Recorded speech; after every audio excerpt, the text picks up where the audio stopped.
extremamente baixas e facilitação do crédito ao consumidor. Esse foi o contexto da marcante crise de 2008. O crescimento resultante dessa política ficou conhecido como bolha econômica, pois era frágil.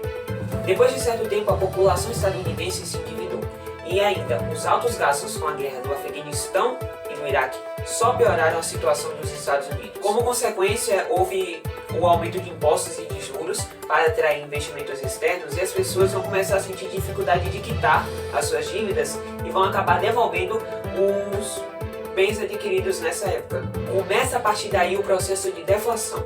A falta de consumo abaixa os preços, empresas vão começar a decretar falência e o desemprego cresce. E se você pensa que os impactos dessa crise só se restringiam aos Estados Unidos, não. Essa crise teve impactos mundiais, incluindo o Brasil. Aqui em nosso país fomos impactados com a queda no valor das ações, o aumento do preço do dólar, diminuição do crédito e redução dos investimentos internacionais. No entanto, o abalo foi menor do que se comparado com o continente europeu.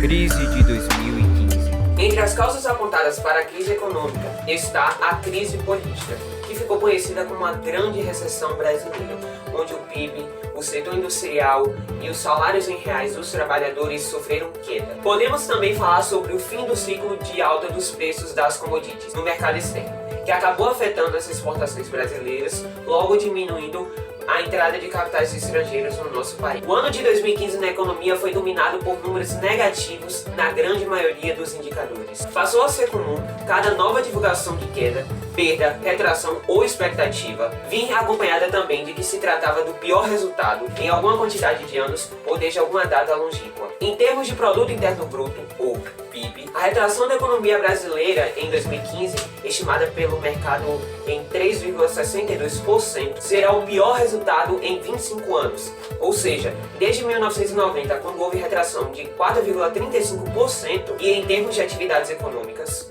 Porém, os setores foram afetados de formas distintas, com a indústria sendo mais impactada em termos de recuo da produção e corte de empregos formais. Crise de 2020. No dia 31 de dezembro de 2019, na China, identificaram o primeiro caso do novo coronavírus. Desde então, os casos começaram a se espalhar pelo continente asiático e assim foi se espalhando por outros países. Em março, a Organização Mundial da Saúde, a OMS, definiu o surto da doença como pandemia. Atualmente, é estimado que 4,52 milhões de pessoas morreram no mundo por conta dessa doença. O mundo entrou em colapso e o Brasil também. A crise gerada pelo novo coronavírus foi mais forte do que a crise de 2008 e 2015. Vamos entender por quê. Antes de qualquer vestígio da pandemia, o Brasil já se encontrava na desaceleração da economia e se encontrava em lenta recuperação. Em 2019, o PIB teve crescimento de apenas 1,1% de acordo com dados do IBGE.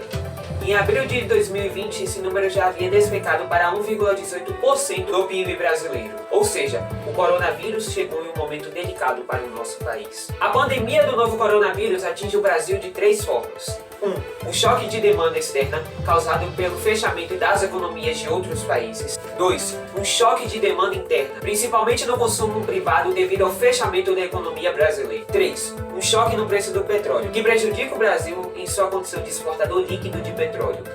Para controlar o quadro caótico da crise de 2020, as medidas adotadas para paralisar a disseminação do novo coronavírus paralisaram a economia, devido à necessidade de isolamento social para conter a disseminação. O consenso sobre a crise de 2020 é que ela pode ser pior do que a crise global de 2008 citada anteriormente. A pandemia tem colocado muitos brasileiros no desemprego. Só nesse período, 1,1 milhões de vagas de emprego foram fechadas. O mercado brasileiro começou a estimar a retração de 5,89% do PIB em 2020. Por conta da crise, a Instituição Fiscal Independente, órgão ligado ao Senado, estima que o déficit do setor público deverá superar 700 bilhões de reais neste ano. As contas do setor público consolidado, ou seja, do governo federal, estados, municípios e empresas estatais, deverão ter rumbos suscetíveis até 2030.